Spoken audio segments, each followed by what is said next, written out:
Ndray makasika ny vaovaon'ny finoana ho fankalazana ny 2020 taona namorona-kira sy ny tendrena zava-maneno ho an'ny mpitandrina miaro laza rabe tokotany dia nisy ny antsakira izay notanterahana teny amin'ny Afrika ambony orona sabotsy namena teny omaly tafiditra indrindra zany ho anatin'izay tsingeritaona izay ity fety ity.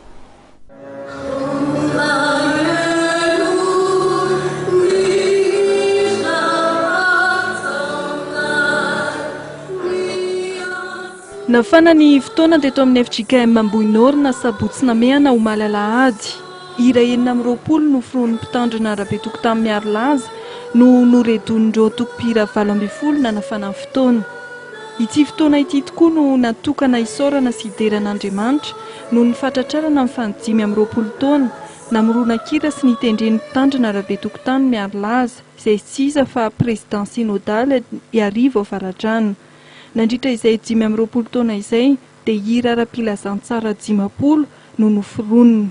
Nanamarika an'izy ity moa izany dia ny nahafanana morokira tao anatin'izay taona lafo izay ary izaka ny zavatra mitranga dia misy hatrany ny hira foronina sady mitazona tantara no mampita hafatra ho an'olona rehetra ary marihana fa hiram-pivavahana avokoa no niforoniko tamin'izay 20 taona namorona hira izay.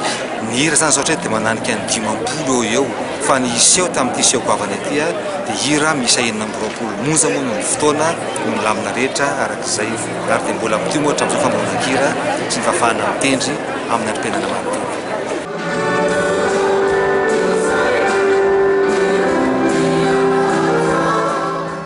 Ankoatra ity fotoana omaly ity dia mbola isan'ny mahajanga ny fanohizana ny fankalazana izay karakarain'ny komity amin'ny volana septambra ho avy izao.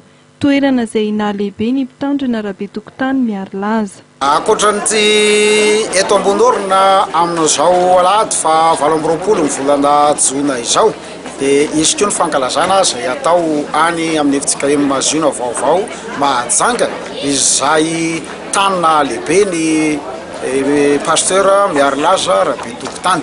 Hitovy ihany ny hetsika anasana ireo choral sy atoko-hira samihafa hihira ny hira noforoniny pasteur miaro laza ary hatrany hatrany na ny eto amin'ity anio ity na ny any mahajanga dia samy ahitana ny talentany ka isy fotoana izay hitendreny sy hirany ahatsapana izany rehetrarehetra izany ary ny hira noforoniny avokoa no hita mandritra zao hetsika izao.